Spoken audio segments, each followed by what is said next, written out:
ver se agora melhora um pouco.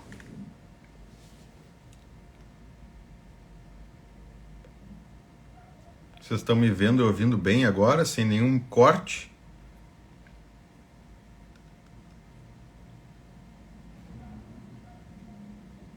Por favor, informem aí no chat se vocês estão me vendo e ouvindo bem, sem nenhum corte, ou se a conexão está ruim. Ok, acho que é quando o Thomas entra mesmo que fica mais pesada a coisa, né?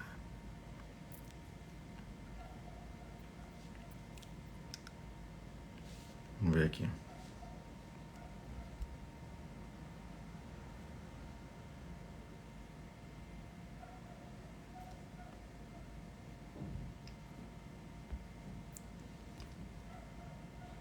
Maravilha. Vamos esperar o Thomas entrar.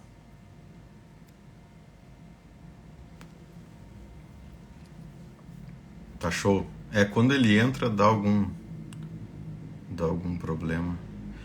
Vou pedir pra ele entrar dançando. Ai.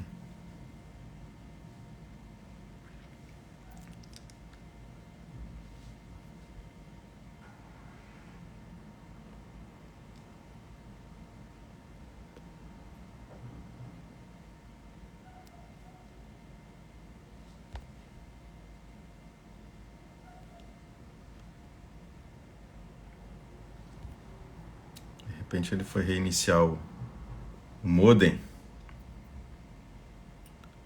Às vezes só reiniciando tudo, né?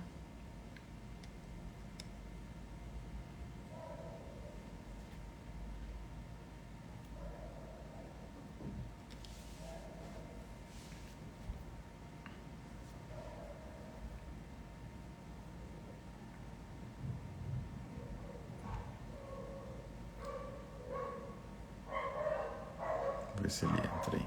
Aí, agora entrou.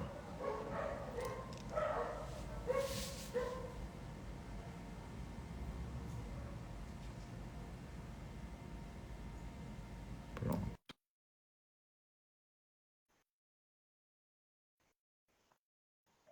Vamos ver se melhora agora, pessoal.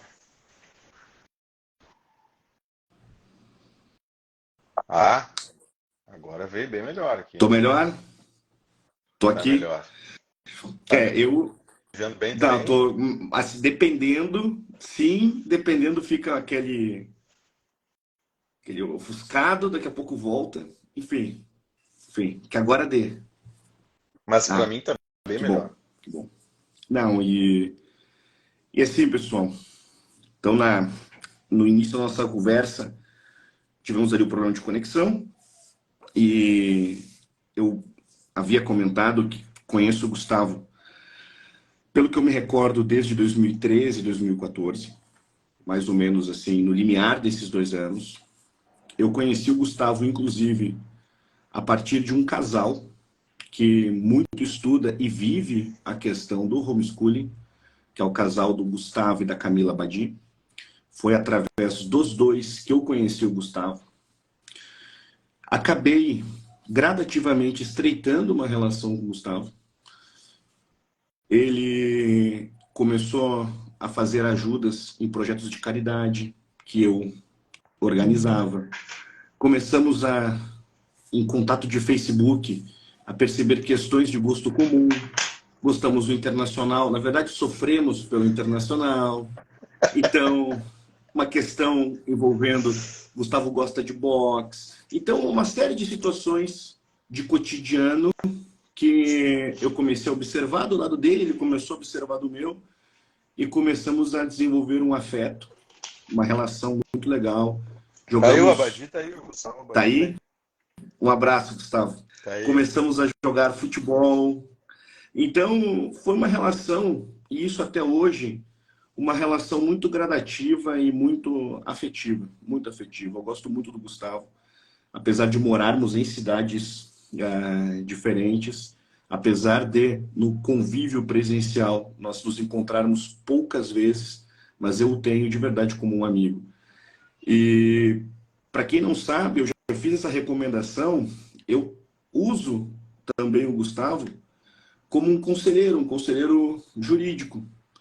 Não necessariamente para lidar com processos. Até o presente momento, a minha vida jurídica é uma vida quase virginal, mas dependendo da situação, uma dúvida, exemplo, envolvendo educação patrimonial, envolvendo questões, por exemplo, de estatutos, questões envolvendo direito autoral, enfim, demandas que eu me envolvo, que eu trabalho, muitas vezes eu utilizo o Gustavo como um conselheiro.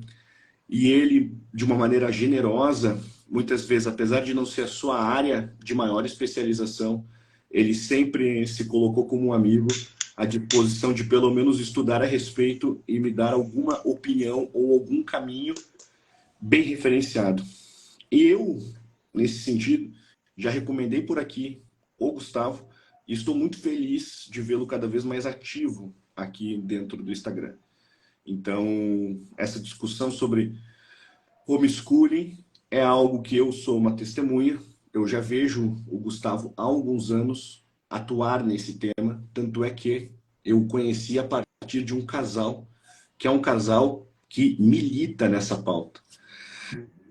Assim, no que se refere à história brasileira, quando se fala assim de educação domiciliar, não deveria ser um tema que causasse tanta espécie, tanto burburinho, porque o Brasil ele foi também formado por um processo domiciliar de formação, digamos, pedagógica. Exemplo, já que o Gustavo referenciou o século XIX. Quem aqui já teve o prazer de ler contos, romances de Machado de Assis, deve ter encontrado ali, se a leitura foi bem feita, espaços domésticos que também indicavam espaço de formação. Nem que este espaço fosse de uma complementação, não à escola. Porque quando nós pensamos nesse Brasil do século XIX, não é um Brasil com uma quantidade de escolas e com acesso a escolas como o Brasil do nosso tempo. Então, nesse sentido, o Brasil, por várias vezes, a partir dessas famílias, dessas pessoas, que exemplo Machado ali descreve, é um país que também tinha como possibilidade o fato de que a educação dita escolar no nosso tempo, ela também se dava dentro do espaço doméstico, ou muitas vezes só no espaço doméstico. Nós temos uma imagem, às vezes, do Brasil, como se, e pensemos assim, século XIX, 7 de setembro de 1822. A independência do Brasil, ela chegou de uma forma no Rio de Janeiro, então capital do Brasil, e de uma outra forma, exemplo, em Porto Alegre ou Aracaju. Nós não estamos falando de um Brasil com internet, com uma disseminação de informações em tempo célere. Ou seja, se a própria circulação de informações, digamos, jornalísticas, era uma circulação evidentemente lenta, a própria ideia de escolas, de espaços de formação, muitas vezes não chegava no chamado Brasil profundo. E eu nem vou usar Aracaju ou Porto Alegre como ideia de Brasil profundo. Eu falo dos dois interiores, sim, de Sergipe e do Rio Grande do Sul. Então, a ideia de uma, digamos, educação domiciliar me causa um pouco até um certo constrangimento, porque ela se fez presente, se faz presente na história brasileira. Ela está ali, ela está ali. Eu não estou dizendo que nos mesmos moldes, até porque é uma questão tanto quanto óbvia, cada família, cada processo histórico impõe especificidades. Mas não há como ignorarmos que quando nós pensamos na história do ensino no Brasil, eu preciso sim colocar exemplo.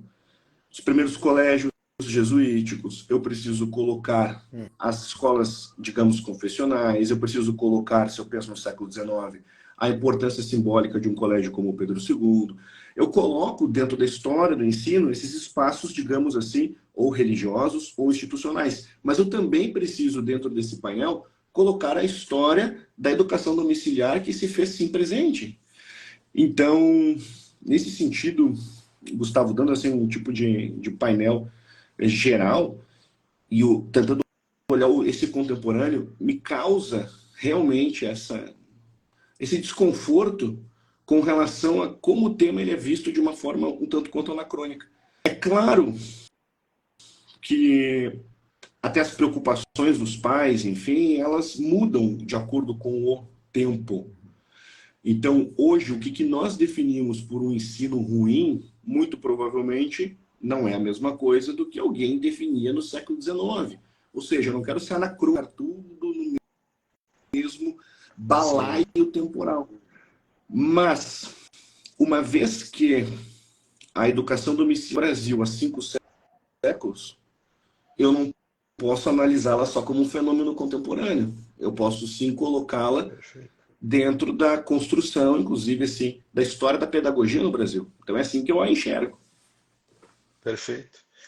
Deixa eu só fazer, até estava nas minhas pesquisas para a dissertação e também, enfim, pelo assunto, né? Tem um livro do Rothbard, né? Que é a Educação Livre e Obrigatória. É um livrinho bem fininho, né? Em que ele faz aqui... ele trata da origem da obrigatoriedade da educação. Esses dias eu comentei aqui, me colocaram numa dessas perguntas de caixinha, eu falei um pouquinho que a educação obrigatória ela surge na Prússia, né? Mas esse autor, ele volta um pouquinho antes, até porque tu falou aqui dos jesuítas, né? Ele faz um ingresso histórico dos gregos, né? Falando que a educação obrigatória já surge lá de alguma forma com Platão, na ideia de república, que tem aquela questão da educação pelo Estado, né? E depois, assim, rapidamente, na Idade Média, é a Igreja Católica, de alguma forma, que retira a obrigatoriedade do Estado, vamos dizer assim, retira o monopólio da educação do Estado, que vinha, né, desde os gregos, e coloca, né, dentro dos seminários, dentro das primeiras ali, como é que eu posso chamar, de transmissão de conhecimento, né, por meio da igreja. E aí ele vem falando isso aí, e ele fala que foi Lutero, né, na Reforma Protestante, que retoma essa ideia de obrigação da educação pelo Estado, num primeiro momento com a ideia de que todos deveriam ler a Bíblia, né? Então a ideia de universalização e obrigatoriedade de educação para que todos tivessem acesso à leitura da Bíblia. Mas o autor, o Rothbard, ele fala, ele faz uma vírgula e diz, mas não era bem isso a intenção de Lutero. Ele tinha a ideia realmente de criar um Estado luterano. Ele queria que as pessoas fossem educadas dentro de um panorama, né, de educação, de uma média de educação, que servisse a esse projeto de Estado. Então, assim, como nós... E por que eu estou falando tudo isso? Como nós tivemos essa influência europeia, né, na formação do Brasil, né, nós viemos com essa herança, e aí tu me corrige, né, por favor, dessa educação doméstica, né, por tutores, professores, sacerdotes, né, dentro de casa. E depois na minha pesquisa eu fui ler essa pesquisa do século dos 800, em que se fala muito, né, da educação doméstica, que se chama de educação em casa, né, que as famílias tinham. E que nem tu muito bem colocou. A gente não tinha essa grandeza e também nem número de população, né, Thomas, para ter essa universalidade de educação, né, essa expansão como nós temos hoje, naquele período, né? Então, realmente era a formação da nossa nação, do nosso país, teve isso como fundamento, né? Esse tipo de educação foi fundamento do nosso Brasil. E aí que a coisa começa depois, né, a partir do século... final do século XIX, início do século XX, a ficar muito mais consistente na questão da educação pelo Estado, né? E tem mais ou menos não, isso. E tem uma questão dentro desse panorama, por exemplo, né, os estados confessionais, e o Brasil foi um Estado confessional no século XIX, então, naturalmente, tal Estado, ele articula as ferramentas de Estado, alcançando um determinado fim último que, de fato, vincula aquela religião que ele confessa. Então, no século XIX, nós não temos como apartar do espaço formal de ensino uma presença católica no Brasil. Nós não temos. Não significa que essa presença fosse uma presença, digamos assim, que ensinasse um catolicismo tridentino na íntegra, muito bem aplicado. Não se trata disso. Mas nós estamos falando de um Estado que vivia um regime que é o regime do padroado, um Estado que confessava uma religião e que esta religião estabeleceria um tipo de tutoria pedagógica, uma presença pedagógica, teria essa responsabilidade. E, durante o mesmo século XIX, esse regime político ele se enfraquece. Eu até escrevi um livro recentemente, que é o Sofismo do Império. É um modelo político que se esgota na década de 70 do século XIX. E com esse esgotamento, nós temos mais uma premissa que vai justificar o golpe republicano na sequência, em 1889, no 15 de novembro. E aí, nesse painel, vem um ponto importante, que é pensarmos a história do Brasil de acordo com seus progressos e etapas. Da seguinte forma, pensemos aqui no século XVI. Bem, século XVI é o século da descoberta, da chegada, é o século também dos traumas, dos primeiros contatos entre europeus, indígenas, os convívios, evidentemente nem sempre exitosos, muitas vezes traumáticos, com dramas humanos e, ao mesmo tempo, com grandes biografias que se fizeram aqui. Exemplo, Cacique Tibiriçá, Manuel da Nóbrega, são homens que estão ali no século XVI e que evidenciam um pouco a história da educação no Brasil. Padre Manuel Nóbrega é o primeiro pedagogo brasileiro, né? O primeiro pedagogo no Brasil. Enquanto que o Cacique Tibiriçá talvez seja o primeiro aluno exemplar enquanto indígena que já vivia na terra antes do contato com os jesuítas e que, a partir do contato, redefine a sua própria existência. Então, nós temos dois símbolos aqui dentro desse século XVI e que tocam, sim, na história do ensino no Brasil. Porque o padre Manuel Nóbrega, cronologicamente, assim como o Anchieta, os dois, eles ocupam postos de fundadores de cidades, fundadores de vila, primeiros dramaturgos, primeiros gramáticos. Então, quando nós pensamos assim, em história da educação no Brasil, nós não temos, independentemente da fé que professamos, mas nós não temos como retirar a presença dos jesuítas dentro desse painel. E a história, pessoal, ela serve, e eu gosto muito de fazer esse paralelo com os meus alunos, ela serve quase como uma descrição da nossa vida, digamos, domiciliar. Exemplo, talvez você que nos acompanha ama seu pai, mas a mesma pessoa que ama seu pai, talvez não ame sua mãe, por uma série de circunstâncias. Quando vê sua mãe abandonou você, etc., você tem um drama envolvendo a sua mãe e ama seu pai. Certo, por mais que ela tenha abandonado você, ela é sua mãe. Ou seja, é de fato algo que está além da sua capacidade de poder redefinir. Você pode adotar uma outra pessoa e chamá-la de mãe, mas não foi ela, de fato, que gestou você. E a história funciona mais ou menos da mesma forma. Você pode não gostar dela ou gostar muito, mas ela aconteceu, independentemente da nossa vontade. Então, na história brasileira, portanto, a despeito da nossa confessionalidade, nós temos como marco importante para a história do ensino no Brasil os jesuítas. Isso é um fato. Bem, e aí para a gente conseguir chegar nesse século XIX, eu retomo essa ideia dos processos. Século XVI é um século de descoberta onde o Brasil é um imenso sertão, pessoal. Mata, tribos desconhecidas, enfim, você tem gradativamente a fundação de vilas e um estabelecimento político muito lento, com uma série de tentativas de erros e acertos por parte, por exemplo, do governo português. Capitanias hereditárias, a inauguração da Vila de São Vicente, enfim, são etapas. São etapas complexas.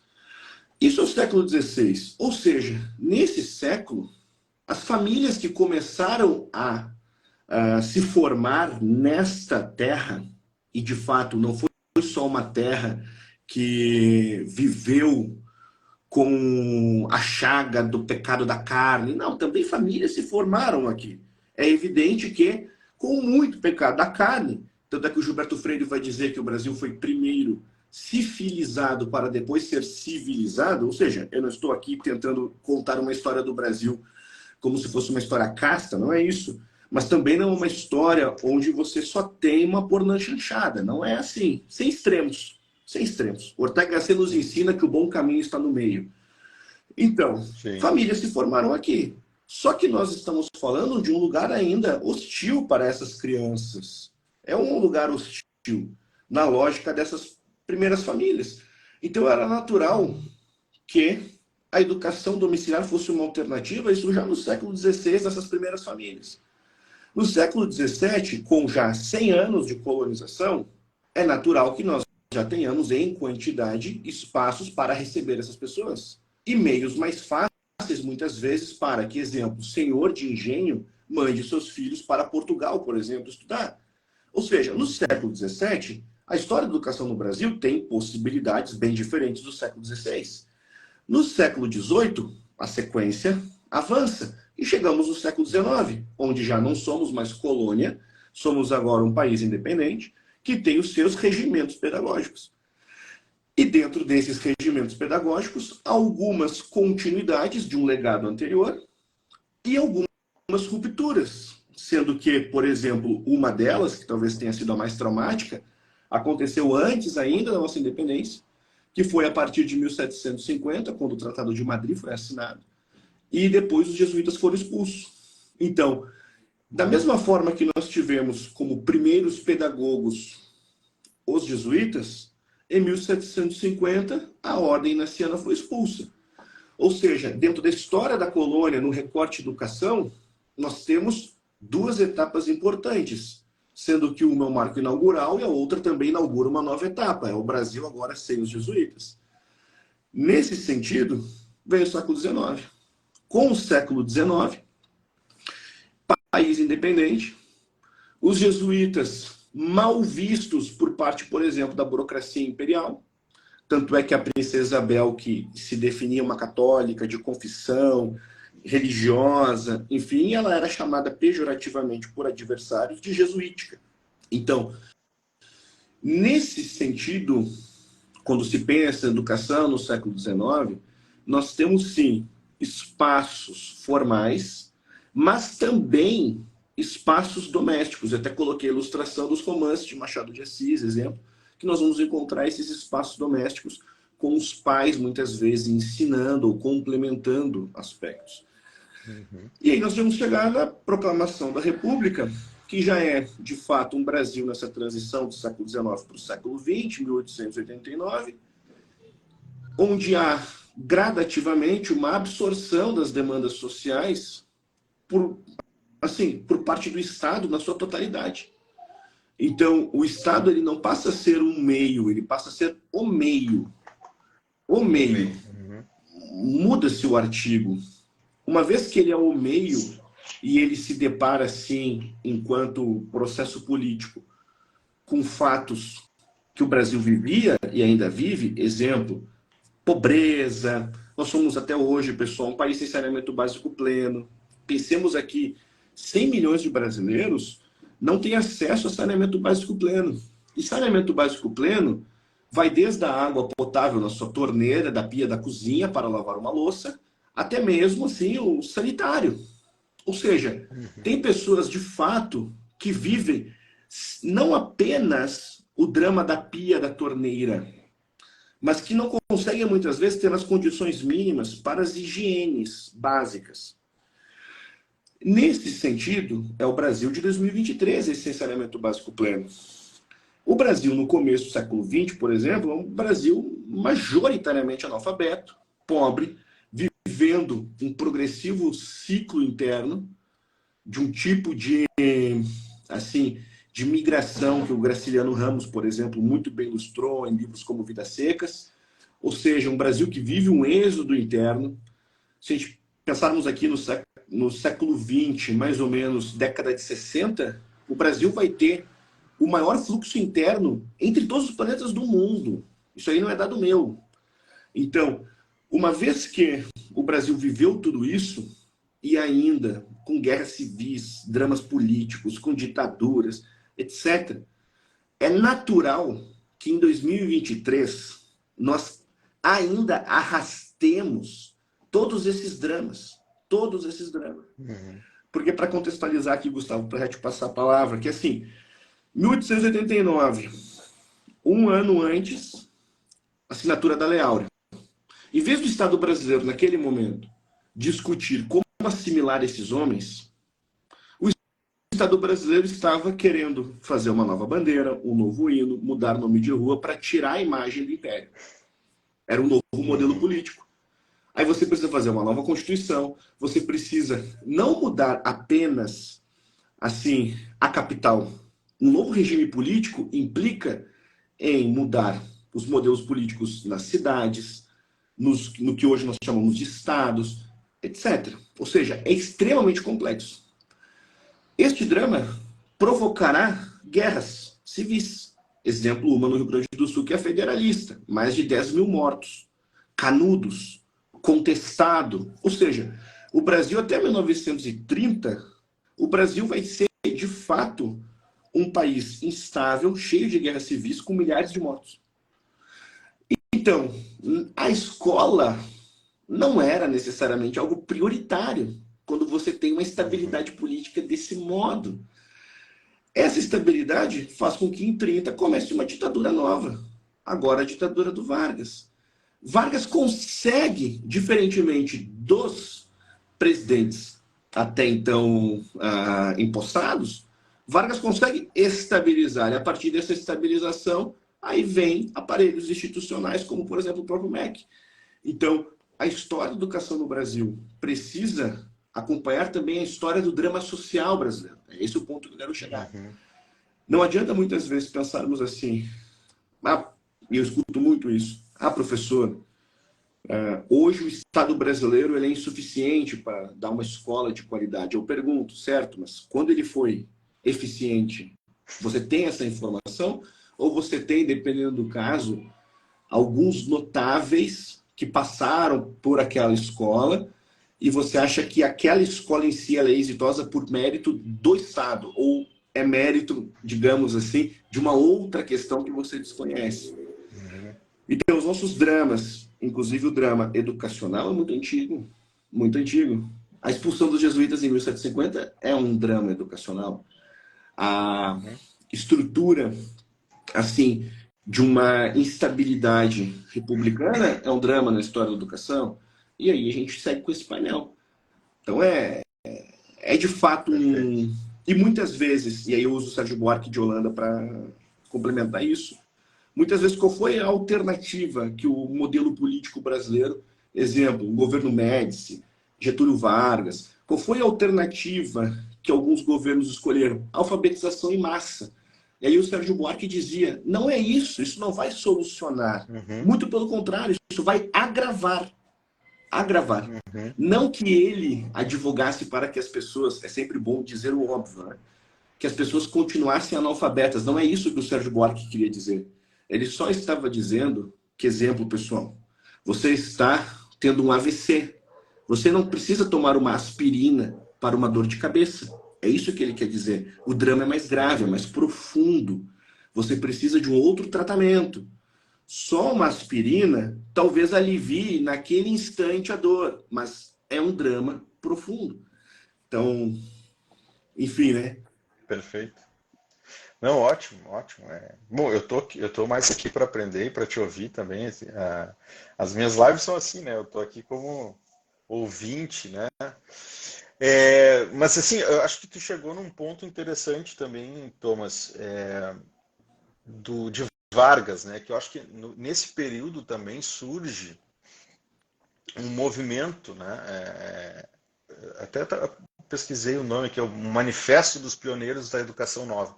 A gente falou, está sempre se reconstruindo, né? Tem alguns momentos de instabilidade, algumas rupturas, e aí parece que tem que se reconstruir, né? E esse movimento da década de 1930, né? Os movimentos pioneiros da educação nova, que também visava realmente construir uma educação nova no país, a partir de Getúlio Vargas, né? Mas assim, eu quero te perguntar e também, de repente, colocar aqui a tua visão, se esses movimentos e todas essas reconstruções, se a gente pode chamar assim, né, de uma educação nova, se é que a gente pode falar em educação nova, né, do que a gente vai chegar no que é educação, todas aquelas coisas, mas eles tinham um objetivo específico e que depois, a partir da Constituição de 88, também com uma nova roupagem, vamos dizer assim, de construir, a partir da educação e de um sistema centralizado de educação, né, um determinado modelo para que o cidadão seja ali moldado, né, de acordo com a visão de Estado específica, certo? E isso não é também novo, né? Que nem eu falei antes lá da Prússia, né, na Alemanha, que alguns estados criaram a educação pública com esse intuito, né, de se criar ali um sentido médio, para se criar inclusive guerreiros, né, soldados, né, com uma formação mais ou menos padrão, uma formação de exaltação para um determinado tipo de governo, de poder, né? E isso se repete aqui em 30, né? Dá para dizer isso, não assim, de uma maneira uniforme, como tu mesmo me coloca, né? Com questões sociais muito evidentes daquele período, né? Mas me parece que isso se amplifica nesse momento, né? Na década de 30 do século 20. E se depois a gente puder falar também mais, hoje isso já toma, né, e a partir de alguns livros que eu até coloco aqui nas minhas postagens, né, uma ideia de educação mundial, a partir daí sim de uma globalização, do que hoje também se fala de uma nova ordem, um globalismo, enfim, de tentar se colocar uma certa roupagem, uma certa limitação nessa educação com uma visão única do que é formar um cidadão, vamos dizer assim, né? E hoje um cidadão global, né, nesse aspecto mais universal. É isso também o que tu acha, o que tu pensa, ou o que tu estudou sobre isso, desse período, né? Que eu sei também que tu fez um curso, né, de Vargas recentemente, né? Não, Era isso que estava por trás de alguma forma, né? Não, e assim, Gustavo, para aqui dar um painel assim para quem nos acompanha, para a gente conseguir chegar no Francisco Campos, no Gustavo Capanema, os dois primeiros ministros da educação. Vejam só, pessoal. 1889 a 1930, o Brasil instável, com guerras civis, um Brasil vivendo oscilações políticas, um Brasil que viveu governos que administraram o país ou por via ditatorial, exemplo, Floriano Peixoto, ou por um estado de sítio, na totalidade do mandato, como o de Arthur Bernardes. Um Brasil que na década de 20 viu revoltas de tenentes, o Brasil que viu antigos presidentes tentarem reocupar a cadeira presidencial, exemplo, Hermes da Fonseca. Então, 1889 a 1930, aquilo que a gente aprende grosseiramente na escola de República Velha, e é uma classificação que está errada, ou República do Café com Leite, enfim, essas nomenclaturas que não expressam de fato como o período era complexo, o Brasil viveu traumas. E a população brasileira, ela seguiu aumentando demograficamente, o Brasil não parou de crescer nesse período. Então, alguns dramas sociais, exemplo, a habitação, o drama da escolarização, o drama do saneamento, foram aumentando. No pós-Canudos, nós temos um início de um processo de favelização, é um exemplo. Da mesma forma, nós começamos a ver a expulsão da pobreza de certas áreas, digamos assim, turísticas. E é um drama muito contemporâneo. Vou dar um exemplo aqui. Sim. Do- Famosa gentrificação, né, que se chama hoje. E, Ah, e Gustavo, eu vi uma situação que eu senti muita vergonha, muita tristeza de enxergar aquilo. Eu desembarquei no aeroporto do Galeão, Rio de Janeiro, 2016, que é o ano da Olimpíada. E quando você desembarca no Galeão, você, para poder chegar, exemplo, na Zona Sul, para quem não conhece o Rio de Janeiro, você tem que andar. E tem áreas ali muito vulneráveis. Qual foi a alternativa política encontrada para não constranger esse novo turista que iria ao Rio de Janeiro para ver as Olimpíadas? Colocaram uma espécie de tapume, assim, painéis, onde você não conseguia, portanto, enxergar ali as áreas de pobreza. Então, você cruza, passa inclusive perto ali da região do São Januário, que é o estado do Vasco, enfim, você passa por áreas de pobreza, nem todas essas áreas necessariamente favelas, mas qual foi a alternativa política encontrada para não constranger o turista? Esses tapumes, assim. Uma tristeza. Então, isto não é tão novo. Não é tão novo. Porque nós vamos encontrar ações políticas, muitas vezes de expulsão do pobre, uma expulsão traumática, também nesse começo aí de República Brasileira. Bem, ainda é uma república que vai colocar em perspectiva esse drama do privado e do público. Exemplo, a chamada revolta da vacina. É uma revolta que tem como um dos seus pontos exatamente este. Porque o Estado tem o direito de entrar dentro da minha casa e querer me vacinar à força. perfeito. E vejam, Que é uma pauta atualíssima. Ou né? seja, o pessoal discutiam isso, né, 2021 e tal, que é a situação da pandemia, como se fosse necessariamente uma pauta nova no Brasil. Na verdade, o Brasil discute, de fato, essa obrigatoriedade da vacina. Ali, um exemplo na revolta da vacina, ou seja, já há muitos anos, já há muitos anos. E não sou eu aqui, pessoal, que não sei nem como é feito um Dorflex, que estou dizendo algo, eu não entendo dessa área. Então, minha opinião sobre vacina não tem fundamento algum, não ajuda em nada. Eu sou um leigo que escuta os meus médicos, eu sou esta pessoa. Assim como os meus alunos, e um deles, inclusive, é um dos meus médicos, ele me escuta quando nós falamos de história. E é assim que funciona, de fato, a assembleia de vozes, a conversação. É assim, de fato, que a gente consegue se enriquecer com os convívios. Bem, daí eu sigo esse painel. Então, o Brasil discutia, de fato, assim, privado, público. Lima Barreto escreveu muito sobre isso. Enfim, vem a Revolução de 30, e a Revolução de 30, que é o começo da ditadura do Vargas, o Getúlio tinha um compromisso político, que era entregar uma Constituição. Só que o Getúlio tinha que entregar essa Constituição, ou seja, organizar uma Assembleia Constituinte, em 31 no máximo. Só que o Getúlio só foi, de fato, organizar isso depois. Tanto que a nossa Constituição foi lançada em 34. E em 32 nós tivemos a chamada Revolução Constitucionalista em São Paulo. Ou seja, os paulistas pedindo uma Constituição e criticando de fato e se revoltando com os desmandos do getulismo dentro do Estado, sem uma Constituição, ou seja, sem o devido aparato legal. Bem, antes, inclusive, de termos a Constituição de 34, o Getúlio, já em 30 e 31, ele organizou instituições, como, por exemplo, o que hoje nós chamamos de Ministério do Trabalho, o que hoje nós chamamos de TSE, o que hoje nós chamamos de MEC. Getúlio, antes, inclusive, da própria Constituição de 34, ele organiza o Estado brasileiro. A Constituição de 34 valida o Estado criado já nesse começo da Era Vargas, inclusive com o MEC. O primeiro ministro da Educação foi o Francisco Campos. O Francisco Campos, ele é também o autor da Constituição do Estado Novo, da Constituição de 37, que se convenciona como a polaca.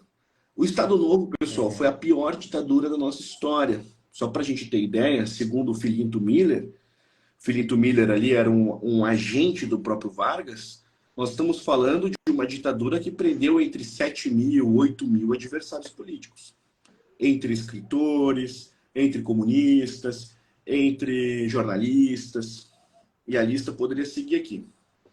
Bem, uma ditadura muito severa, muito severa. Um exemplo, Graciliano Ramos escreveu Memórias do Cárcere, e relatando ali o drama que ele viveu nesse sentido. Então, todo esse painel. Então, o MEC foi criado durante a pior ditadura da nossa história, no seu início. O seu primeiro-ministro é o Francisco Campos, que apesar de um grande jurista, com competências intelectuais, etc., ele era um autoritário, declaradamente autoritário. Tanto Francisco Campos quanto Vargas flertaram, não só os dois, outros também, flertaram com o fascismo de Mussolini, ficaram encantados com a ideia de um Estado regulador, intervencionista, também no entendimento de que o Estado poderia criar os seus homens, os homens ideais. E aí eu chego no ministro mais longevo da educação, que é o Gustavo Capanema, que entra no lugar do Francisco Campos. E o Gustavo Capanema, no seu primeiro discurso, um discurso acessível, inclusive tem um documentário no YouTube que se chama Imagens do Estado Novo, recomendo que quem nos acompanha assista. Nesse documentário tem ali o discurso do Capanema, um trecho, onde o Capanema dizia: estamos aqui para criar um homem ideal, um brasileiro ideal. Ou seja, é o homem, o brasileiro ideal, segundo o entendimento daquele modelo político. Ou seja, nós já temos uma evidência de que o MEC nasceu para ser totalitário. Ele nasceu para ser assim. Isso não faz 100 anos. Não, é isso? Não, isso aí é década de 30. 100 anos. Isso é década de 30, vai fazer 100 anos. Vai fazer então, 100 anos. Aí o que acontece? É evidente, pessoal, que assim, o MEC, criado na década de 30, ele vai ganhar novos agentes, personagens, vai ganhar. Só que vai ganhar processos, complexidades. Mas existe, de fato, uma gênese. E essa gênese, ela é totalitária, ela é intervencionista. Ela, de fato, ignora, e até por ser uma própria ditadura, ignora essa ideia de liberdade individual. E ainda, o Getúlio ele tinha respaldo popular para fazer isso. Uhum. E há algo que muitas vezes esses pais, e eu falo dos bons pais homeschoolers, talvez sofram, é justamente com o respaldo popular que a instituição escola tem. Às vezes é o vizinho, às vezes é o amigo, é o familiar, a sogra, a mãe, enfim. Então, de fato, o MEC foi criado totalitário, mas com respaldo popular. A ideia de uma escolarização obrigatória tinha e tem respaldo popular. A ideia de que você pode se formar fora da escola causa espécie. O fato de você, dependendo do caso, ter o diploma universitário valida você muito mais. Ou seja, nós vivemos numa burocracia bem descrita pelo Lima Barreto, onde as pessoas olham, por exemplo, ali para a biblioteca do Gustavo, vão olhar para o Gustavo e falar assim, para que tantos livros? Digamos que o Gustavo não fosse advogado, para que tantos livros se você não é doutor? Para que tantos livros? Não é bacharel. Não é bacharel. Ou seja, nós vivemos isso. Ou aquelas perguntas que são evidentemente ingênuas, do tipo, para que tantos livros? Você já leu tudo? Nossa, mas você não para de comprar livros? Ou seja, a pessoa não sabe o que é uma biblioteca de fato. Enfim, o que eu quero dizer? Não, eu acho assim, só fazer um parênteses aqui. E isso a gente tem tão enraizado, né, na nossa sociedade aqui, que a partir dessa tua fala, né, me remeteu ao seguinte: a maioria das denúncias das famílias educadoras, hoje famílias homeschoolers, são de familiares, né? Familiares e vizinhos. daquela parente que diz, não, lugar de criança é na escola. O que vocês estão fazendo? Essa criança não vai ter oportunidades, essa criança não vai ter, né, um certificado, essa criança não vai ser quem na vida se ficar estudando em casa, né? Isso tudo se escuta hoje, das famílias que me acompanham aqui, que estão aí, né? É hoje isso, né? É hoje, é o que acontece hoje com essas famílias. Essas E instituições, não é elas novo, têm respaldo. É que nem um tem exemplo, respaldo. é que nem um exemplo, né, Gustavo, assim. Eu sou professor, né? Então eu posso falar, como é que eu posso dizer assim, eu tenho lugar de fala. Mas assim, a romantização em cima Uhum, da imagem do professor é uma ideia um pouco coletiva, como se o professor necessariamente fosse bom. Bom não no sentido uhum. intelectual apenas, mas também no sentido moral. Então a pessoa fala, como seria bom se o Neymar ganhasse menos que os professores, etc. O ponto é que se um professor ruim ganhar o salário do Neymar, ele vai continuar sendo um professor ruim. Aí Vai você, continuar. assim, tem que analisar especificamente as questões. Assim, eu tenho grandes professores na minha história, desde a minha vida escolar para cá. Assim como eu tive professores horríveis. Então, Claro. especificamente, lá no 15 de outubro, dia do professor, em vez de falar no coletivo, os professores, homenageie os bons professores que você teve. Porque eu, na minha experiência, exemplo, escolar, eu estudei no Dom Diogo de Souza, para quem é de Porto Alegre, é uma escola que fica na Zona Norte, Como eu morava do lado. e que, e Deixa eu que só por... vou ligar minha estufa aqui, cara, que eu tô com frio aqui. Não, e assim, durante alguns anos, o Dom Diogo era a escola mais violenta de Porto Alegre. Sim, eu pulava o muro e jogava bola Então, dentro do jogo. tu morou ali perto, sabe como é que era o ambiente. Uma escola que recebia, bem localizada na Zona Norte, ela recebia pessoas dos mais diferentes espaços da cidade. E uma das principais escolas da Zona Norte de Porto Alegre. Aí o que Era acontece? E assim. na Zona Norte de Porto Alegre, pessoal, tem exemplo, o bairro mais populoso de Porto Alegre, que é o Rubem Berta. Então, e o Rubem Berta é um bairro que tem áreas extremamente vulneráveis. Então, o Dom Diogo de Souza era uma escola, de fato, localizada como uma amálgama. Pessoas dos mais Uhum. diferentes espaços e situações econômicas estudavam ali. O que eu quero dizer? No Dom Diogo de Souza, exemplo, não foram assim 2 ou 3 anos, mas durante a minha formação da quinta, chamada quinta série, até o terceiro ano do ensino médio, pelo menos assim, eu não devo ter tido, eu chuto aqui por baixo, uns 8, 9 professores. Isso assim, exemplo, professor de inglês, terceiro ano do ensino médio, eu nem tive. E era uma disciplina considerada obrigatória. As cotas que os professores tinham para entregar material.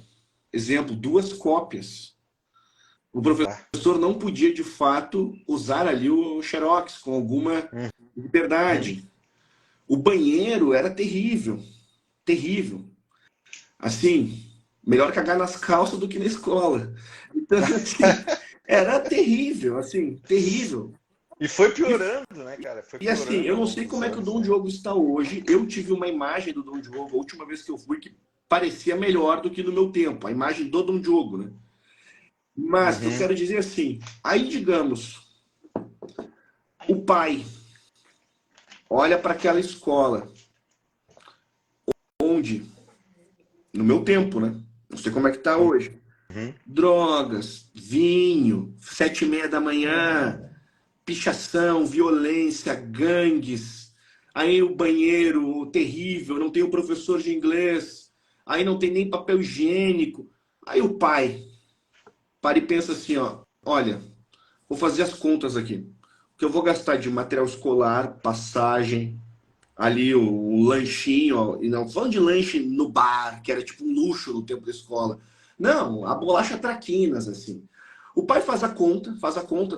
O pai ali, ó, classe média brasileira, batalhador. Botou tudo isso na ponta do Uhum. lápis. Da passagem a, assim, tênis, roupa, tudo que vai gastar durante o ano para que o filho possa estudar naquela escola. Ele faz isso, ele vê assim, ó, peraí, com isso aqui vai ser mais barato estudar na minha casa e com este montante eu posso contratar aqui 3 professores. e eles podem dar aulas, aplicar exercícios assim. Eles podem vir na minha casa, cada um vem assim 2 dias na semana, tal, conta que é a hora deles, tá? Isso aqui, isso aqui. O pai fez a conta e ele viu que ele consegue de fato organizar dessa forma. Qual é o problema? Eu digo, É, ou seja, para o Getúlio Vargas, não formaria o homem ideal, o brasileiro ideal, ou seja, aí perfeito. tem um problema. É. Para o Brasil pós-Getúlio tem um problema. Mas no Brasil de Pedro II, não. É isso que eu quero dizer. Assim, o Brasil já foi mais livre do que é Sim, hoje. sim. O Brasil de Pedro II não teria esse problema. O Brasil pós-Getúlio tem esse problema. E as pessoas, dependendo do caso, olhariam para esse pai e diriam assim: nossa, mas você tirou o seu filho da escola, você não está pensando nele. Não, é o que eu estou fazendo. É o que eu estou fazendo. Exatamente o É contrário. exatamente o contrário. Então ainda tem esse ônus social que esses pais precisam passar. E eu não estou aqui invalidando o valor da escola. E o Gustavo eu sei que também não. Não, É claro. óbvio que não. É óbvio que não. Só que eu digo assim, ó, eu sou um Óbvio que leitor não. de Agatha Christie. Eu me fiz leitor a partir da Agatha Christie. Ela foi formada pelo homeschooling. Eu não tenho o direito de ser contra o homeschooling. Eu não tenho esse direito. Eu costumo dizer assim, ó, outros têm o direito de escolher ser contra ou a favor. Eu não tenho esse direito. Eu tenho a obrigação de ser favorável ao homeschooling, porque eu fui muito alfabetizado pela Agatha Christie. O primeiro livro que eu comprei foi Os Elefantes Não Esquecem, da Agatha Christie, formada no homeschooling. Então eu não tenho esse direito. Eu não tenho, não posso. Então, cronologicamente, a partir de E me, Capanema, não, deixa eu só fazer vai um lá, lá. parênteses aqui de novo. É, eu acho que no Brasil atual, né, e isso eu acho que é muito da nossa sociedade também, aqui, da nossa formação, quanto a gente está falando aqui. Por exemplo, nos Estados Unidos, né, que é um parâmetro assim de homeschooling mundial, né, não há muito esse debate, pelo menos com as pessoas que eu conversei de lá, né, alguns professores assim, não há esse debate, eu sou contra, né? É uma coisa meio que natural, assim, sabe? Ó, existe, alguns estados é regulamentado, outros não, enfim, né? Daquela autonomia e tal, do federalismo. Mas eu até falei com um professor de uma universidade na Califórnia, numa aula do mestrado, em que ele deu uma aula no meu mestrado que eu estava fazendo, eu perguntei, né, que era meu tema de mestrado, enfim, e ele falou, olha, eu particularmente, né, não faço com meus filhos, enfim, não é, né, da minha realidade, mas muitas famílias aqui fazem, né, e tem muito sucesso e pronto, sabe? Não tem assim a gente carrega isso aqui na nossa sociedade de alguma forma enraizado e talvez por a importância dessa live aqui também, né, Thomas?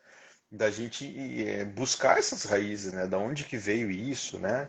E mais recentemente, a partir de Vargas, isso toma uma proporção maior e que vai se reproduzir nas outras constituições, né? Falando assim, de modo jurídico, mais, né? Uma ênfase mais jurídica. A de 46, se eu não me engano, ela é um pouco mais coloca a família assim um pouco melhor, né, no sentido da educação, e a nossa de 88 hoje coloca lá dever do Estado e família, né? Tanto é que no julgamento do STF em 2018, né, se consagrou isso. Não, o homeschooling seria permitido na nossa é permitido pela nossa Constituição. A gente só precisa de uma lei para regulamentar, né? E a partir disso, todos esses nossos debates que a gente vem nos últimos anos aí debatendo das regulamentações. Mas isso sim, chama de ranço, né? Mas esse imaginário, isso que está no nosso imaginário de sociedade, né? De que a escolarização tem no lugar de criança na escola, que a educação só se dá lá, até a mudança, né? Da linguagem, a gente não chama mais de professor, a gente chama de educador, né? Ganha aí também a questão simbólica da linguagem, né? Que carrega isso, mudou nos últimos anos. Eu agora saí esse semestre, né, da faculdade, mas dava aula de direito numa faculdade. Meu crachá estava escrito educador, ensino superior, Como é que eu ia educar uns marmanjos daquele tamanho na faculdade? E eu educando mal consigo educar meus filhos, né, Thomas? A dificuldade que a gente tem de educar os filhos, eu vou educar os caras no ensino superior. Então tem tudo isso que vai sendo modificado ao longo dos anos, né? Uma vez, uma piada relativamente infame, mas não bagaceira. Uma vez um sujeito estava dando aula numa faculdade e ele disse que eu era educador. E aí eu perguntei para ele assim, né? Eu disse, qual o nome da sua mãe?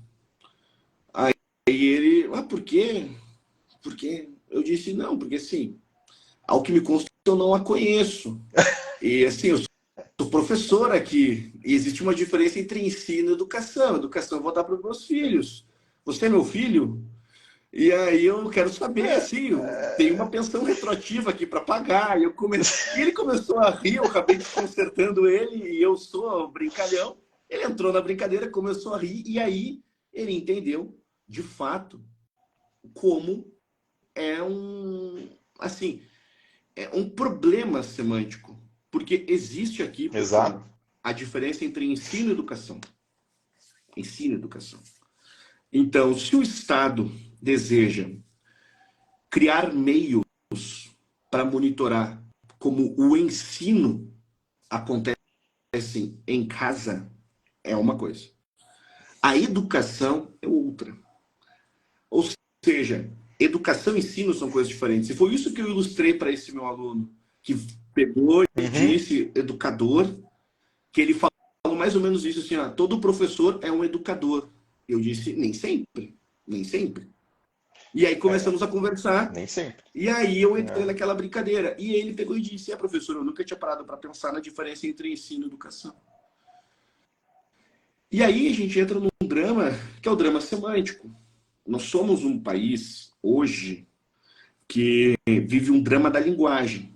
Dependendo do caso, você fala assim, olha, eu sou contra o MEC. Eu escrevi isso num dos meus livros, né? Sou a favor do fim do MEC. Eu falo só isso. Como nós vivemos um drama na linguagem, aí, digamos, o determinado ouvinte já entendeu que eu disse exatamente o seguinte, que eu sou contra pobre da escola. Ou seja, não disse nada disso. Exato. Então, como... Mas isso acontece com o homeschooling também. Né? Eu sou a favor do homeschooling e tal. Então todo mundo vai ser educado em casa. Você é contra a escola, automaticamente. Né? Então, assim, você não disse aquilo. Que vivemos um drama, que é um drama bem posicionado na linguagem. Que, dependendo do caso, e às vezes até não por maldade, mas por analfabetismo, o seu ouvinte... É um drama da educação mesmo. O drama da educação. O seu ouvinte não entendeu o que você disse. Ele escutou a sua frase, mas ele não entendeu. Então, nesse sentido, né, temos um drama que é o drama da linguagem.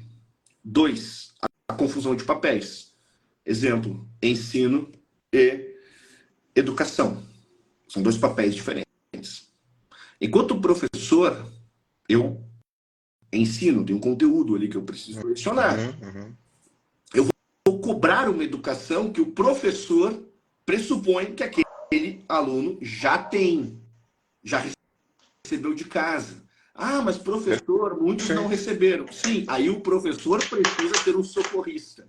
Ou seja, o professor ali, por necessidade, precisa ensinar o aluno a sentar na mesa com alguma educação. Mas não é este o papel do professor. Na verdade, o aluno está mostrando que a sua família não cumpriu bem aquele determinado papel. E aí o professor precisa ser ali o socorrista. Aí vamos aqui. Nessa década de 30, nesse processo autoritário, aí vem uma questão. O Brasil é um país historicamente autoritário. Somos um país que tem a chaga da história da escravidão. Somos um país que tem, na sua história republicana, ditaduras. Tivemos governos autoritários como o de Arthur Bernardes, como o de Floriano Peixoto, Deodoro da Fonseca, Costa e Silva, Médici. Ou seja, a nossa tradição é uma tradição autoritária. É uma tradição autoritária. Naturalmente, é uma tradição que também está dialogada com, digamos assim, o processo de formação da nossa gente.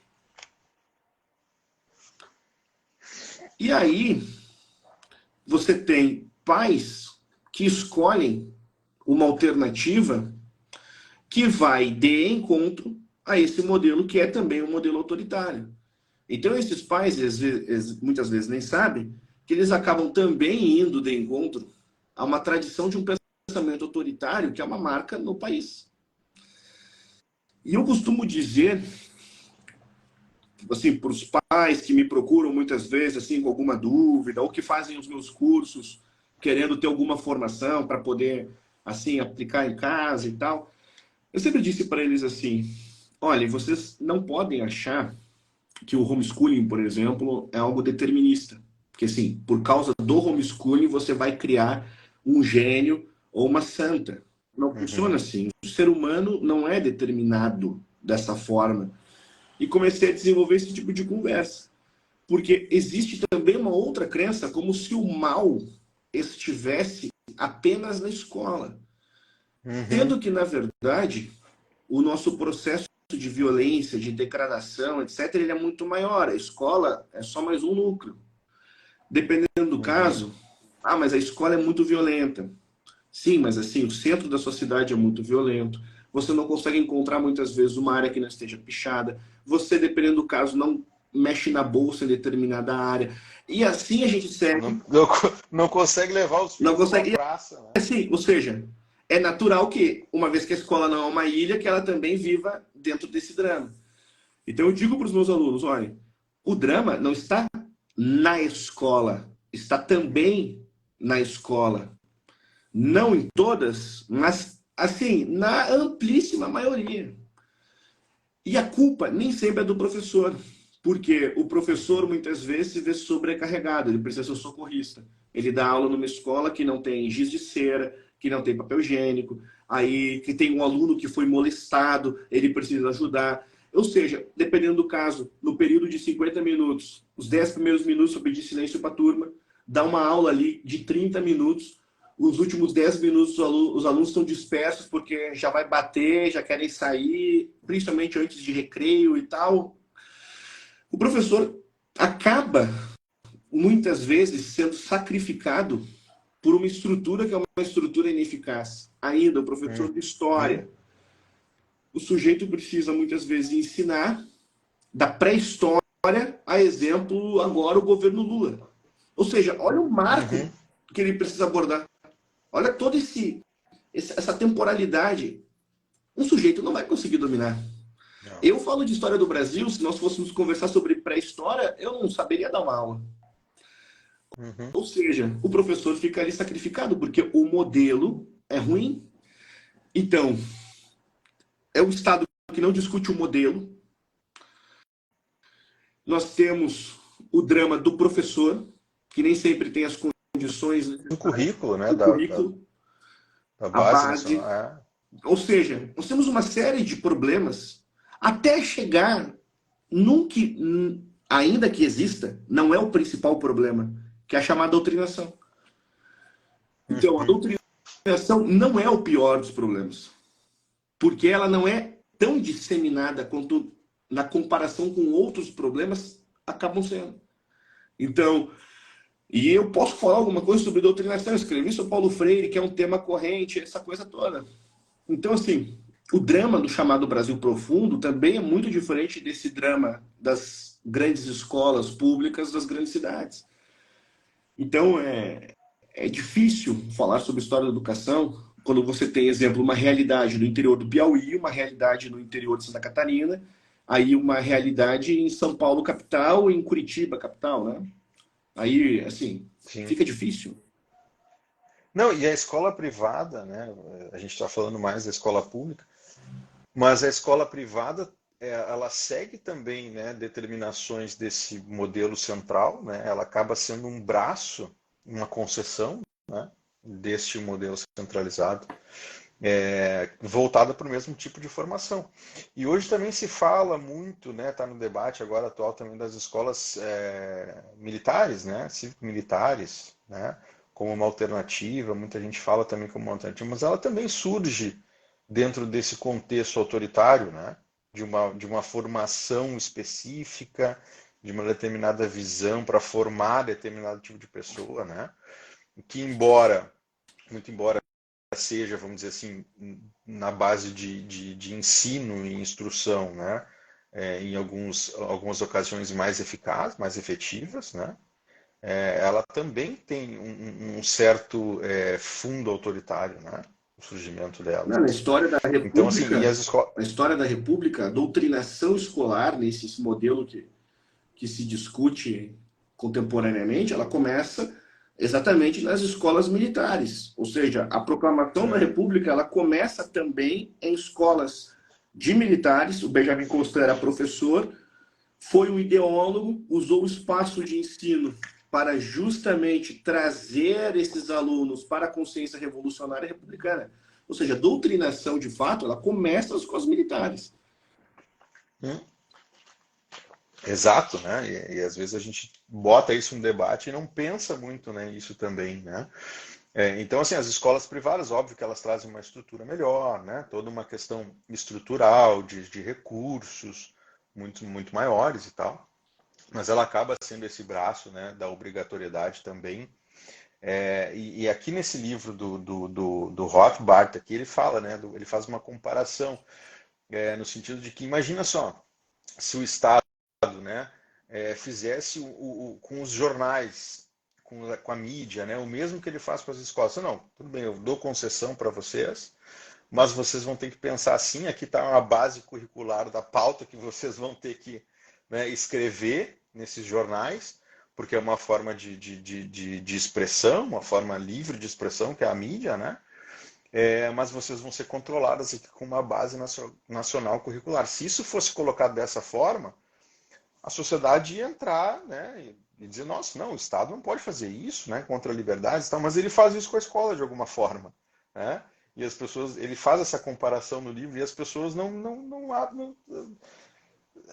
me parece que muita gente já começa a perceber isso, né? Mas não tem a mesma repercussão, né? E quando isso começa a acontecer na mídia, aí a mídia se coloca, né, como esse grande megafone que e se diz, não, peraí, o Estado não pode fazer isso, né? O Estado não pode fazer isso. Mas na educação, né, ele faz e pode fazer, inclusive com o respaldo público, né? Eu achei bem interessante essa comparação com o jornal, com a mídia, né? Se fizéssemos, e tivemos também exemplos da mídia, né? Vocês vão ter que ouvir isso, né? Por exemplo, o horário, como é que é o nome? A Rádio do Brasil? O Voz horário do Brasil? obrigatório, isso. Voz do Brasil, né? Também uma manifestação, né, de um regime, enfim. Tivemos isso. E isso ocorre na escola de alguma forma, né? É bem esse tipo de ponto que muitas vezes a escola privada se diferencia da escola pública por uma questão de qualidade dos professores e dos materiais, mas não pelo conteúdo ou a obrigatoriedade, por exemplo, de prestar contas para o próprio autoritarismo. Uhum. Inclusive as escolas confessionais, que hoje também, né, cada vez mais difícil, né, da gente encontrar, mas há também um movimento, o horário eleitoral obrigatório também, exatamente. Hoje, assim, como uma alternativa e um movimento também que tem surgido no Brasil, que eu tenho acompanhado, muitas famílias, agora eu estou acompanhando também a formação de uma escola aqui na região metropolitana, de pais, né, que estão se unindo para criar escolas confessionais e tal, com uma visão, mas que também precisam passar por um processo de adequação ao MEC. Né? E assim, e não é um processo simples, né? Não é um processo simples, inclusive com regramentos específicos, assim, de tamanho de corredor, do tamanho do banheiro, da distância do banheiro, não sei o que. Tudo isso, assim, tem que ser cumprido à risca, as determinações do Ministério, né? Então é difícil, ainda que os pais queiram fazer alguma coisa assim para tentar uma alternativa, né? fica muito preso a isso. E me parece, assim, essa é uma opinião minha mesmo, que isso vai ficar cada vez pior, né? Esse tipo de controle e não deixar assim, se sair muito, né, do regramento centralizado. Assim, mas vamos para finalizar, né, Tom? A gente já está aqui há mais de uma hora também, batendo um papo aqui, tá super bom. Eu queria ouvir assim agora também um pouco da tua opinião, assim, o que que tu acha para o futuro?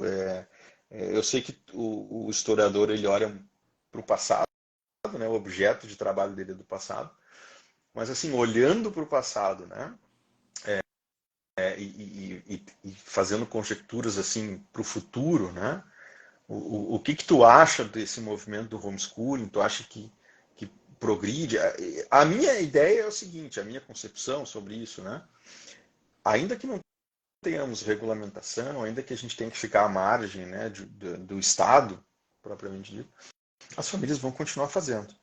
Eu acho que é um movimento que não tem volta, né? Por tudo isso que a gente falou, por questões de educação, no sentido de que o Brasil é um dos últimos em todos os testes internacionais de qualidade de educação, né, de nível de educação, de todo o caos que a gente vê quando as crianças saem da escola sem saber o básico, né? Os pais, agora mais a questão da violência nas escolas, né, que tem surgido aí, aumentado, os pais buscam alternativas. E aqueles pais que estão conscientes, né, do seu papel, do seu dever como pai de educação, de educar os filhos, né, eles estão buscando alternativas dentro das suas dinâmicas familiares, obviamente, né, dentro das suas condições de querer fazer isso. A tecnologia vem para ajudar de alguma forma, né? A gente pode, por exemplo, ter uma formação contigo de alguma forma, né? Os meus filhos têm as suas produções aqui do Clube Rebouças, vão ter outras futuras produções tuas, da gramática, né? Eu quero poder também disponibilizar e fornecer esse tipo para o meu filho, e a tecnologia nos aproxima, nos dá condições de fazer isso, né? Então, acho que isso é um movimento que ele é constante e refreável, ainda que continue, né, à margem, né? As famílias estão se unindo, como eu falei, para criar escolas como uma alternativa. Se não criar escolas, elas estão se vivendo em comunidades. Conheço muitas famílias que estão indo morar, né, em locais, uma perto da outra, para poder ter ali uma comunidade que compartilhe alguns valores, que possa, né, trazer auxílio, né, entre essas famílias de alguma forma, e proteção, né, e proteção também. E eu queria ouvir de ti, assim, o que que tu acha, o que que tu espera sobre isso também. Meu amigo, assim, né? Eu sou um pessimista sempre. E o bom de ser pessimista é que, primeiro, eu não torço para estar certo e, portanto, eu não tenho nenhum compromisso com o meu pessimismo. Então, eu sou um pessimista em uma série de temas. Mas eu também não sou um Deixa eu só alienado. fazer um parênteses. Vai lá, vai lá. É que nós somos colorados, né, cara? É verdade, não tem como ser otimista. Não tem como ser otimista. Não tem como. Você é criado Isso já diz muito, né? desde o berço com um pessimismo. E o que acontece, assim, eu também não sou um alienado. Eu sei que o movimento homeschooler é um movimento que cresceu, ganha corpo. Pessoas como tu se dedicam a esse tema e, assim, a embasar a discussão. Eu, pessoalmente, como eu disse, né, eu sou muito favorável, nem poderia ter o direito de não ser. Na minha vida, enquanto pai, eu vou fazer aquela educação híbrida, escola em casa, porque por morar numa cidade pequena, eu tenho um tipo de condição que me coloca num percentual muito pequeno. Eu não vou usar de fato a minha realidade como uma espécie de regra, que é um grave problema que eu vejo nessa discussão. A pessoa, dependendo, tem condições de dar para o filho uma série de acessos e acha que esta é de fato a regra do país. Um país onde 100 milhões não tem sequer saneamento básico pleno. Então, partindo da ideia, ignorando a minha realidade, partindo da ideia painel contemporâneo, de que é uma discussão que eu vejo ao longo dos anos que ganhou corpo, eu acho que sim, é um caminho sem volta enquanto pauta. O que não significa que eu tenho uma ideia de como é que essa pauta vai ser desenvolvida com o passar do tempo. Mas já é uma pauta, já é uma demanda. E uma demanda substanciosa. Eu tenho a minha vida como professor, eu conheço muitos pais, muitas mães que aplicam a educação domiciliar. Eu conheço essas realidades, eu sei de fato que tem ali um movimento. Enquanto autor do Desconstruindo Paulo Freire, quantos pais que vivem essa realidade entraram em contato comigo? Muitos. O que eu também digo para eles é o seguinte: não adianta você acreditar no determinismo, não adianta você achar exemplo que tem condições de ensinar para o seu filho aquilo que você não tem. Dependendo do caso, talvez ir para a escola, na sua realidade, é melhor do que ensinar, ou você ensinar o seu filho. Você precisa fazer uma avaliação muito criteriosa, afinal é a vida do seu filho. Sempre digo isso para eles. E eu parto muito daquela ideia, exemplo, se eu fosse ensinar matemática para as minhas filhas, elas seriam profundamente analfabetas, porque eu sou uma mula quando se fala em matemática. Não consigo, não é minha área, não consigo, eu era um péssimo aluno no tempo de escola. Eu teria que estudar muita coisa a partir do zero, eu teria que fazer todo um tipo de mapeamento que naturalmente eu daria a elas uma educação assim precária. Então, entre ter um professor de matemática e ter o pai aprendendo matemática e poder ensiná-las, é melhor ter o professor. E nem todos os pais homeschoolers têm as condições de comprar, contratar, comprar o material, contratar o professor, enfim. Então tem muitas especificidades. E é o que eu digo para os meus alunos, para as pessoas que me perguntam isso, né? Avalie sempre a sua especificidade, a sua condição e a vida do seu filho. Seja muito autocrítico com aquilo que você sabe. Dependendo do caso, é assim, você vai ter que fazer todo assim, uma reprogramação de vida, porque se você quer dar de fato uma boa educação domiciliar, vamos partir da ideia que você não sabe ensinar todas aquelas coisas, então você precisa contratar professores, ou seja, é toda uma reprogramação na base de orçamento, de vida, de disciplina, de regramento. Se tem condições, eu sou 100% favorável, sou um defensor das liberdades, sou um crítico do autoritarismo do Estado, sou um leitor de Agatha Christie, como eu disse, ela me alfabetizou. Então, eu sou aí um defensor. E, enquanto pessimista, eu digo, olha, eu acho, de fato, que o nosso país, ele, simbolicamente, semanticamente, ele atingiu um caminho que é quase irreversível. Assim. Então, se eu for analisar socialmente, no macro, ou seja, as pessoas muitas vezes que são educadas nesse espaço, convivendo em sociedade, os bons alunos de escola, os bons professores, etc. Tudo isso na coletividade, eu acho que a nossa coletividade, enquanto sociedade, ela já não existe mais. Eu acredito, de fato, nessas comunidades, nesses convívios, nas famílias, nas boas escolas. Eu acredito nisso. Mas tudo isso, vivendo coletivamente num país com 220 milhões de pessoas, que tem, exemplo, um Paulo Freire como seu símbolo pedagógico, eu acho que a gente atingiu um caminho de inviabilidade social, institucional, enfim. Então essa basicamente é a minha posição. Defensor, evidentemente, advogado da sensatez, saiba analisar a sua especificidade, saiba fazer uma autocrítica com relação àquilo que você domina.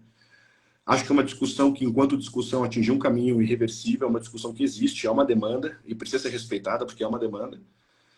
E no painel do convívio social, no macro, eu acho que o Brasil já está inviável.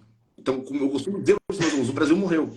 Nós somos zumbis aqui, é o Walking Dead. Então, esse é o meu cenário. Em resumo. Ótimo, ótimo. E eu acho que esse teu ponto de sensatez, ele é essencial, assim, nessa questão do homeschooling, porque eu tenho bastante contato com famílias, né? E muita gente pergunta, porque, que nem eu falei, existem muitas denúncias, né?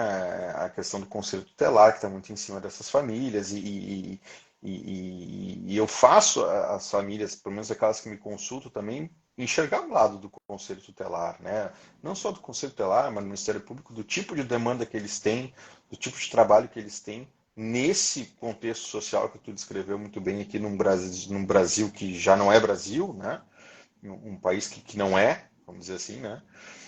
e que existe essa função e esse papel, e no momento em que uma família decide isso também, às vezes tem algumas questões assim que me assustam mesmo, assim, sabe? Olha, mas e se eu utilizo o postinho de saúde, né? Mas eu quero fazer homeschooling.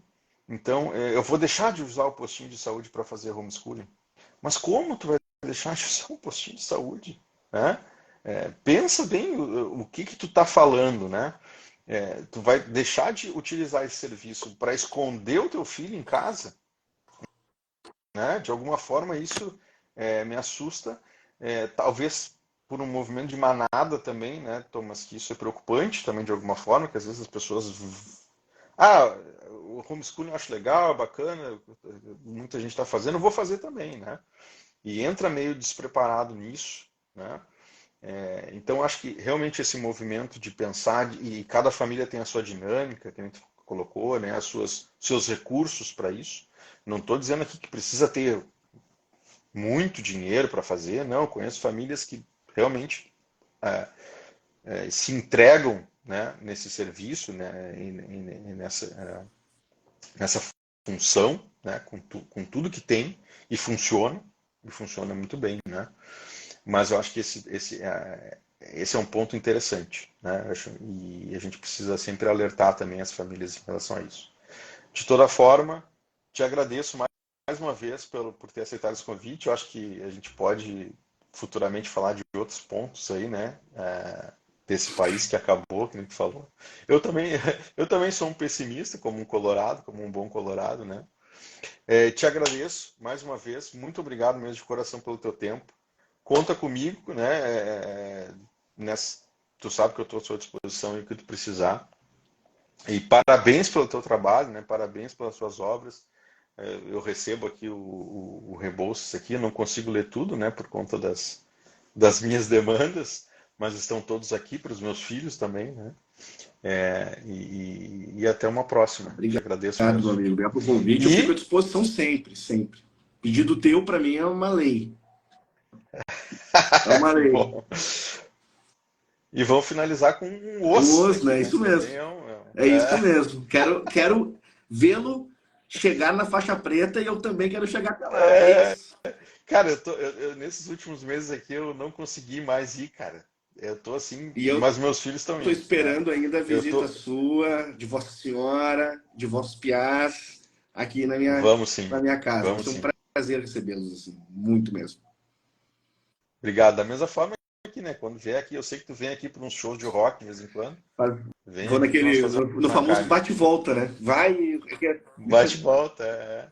Tá, meu amigo, obrigado, viu? Um Valeu, meu cara. abração. Boa noite. Um abraço na turma toda e na família. Mandarei. Fique com Deus. Amém. Tchau, tchau.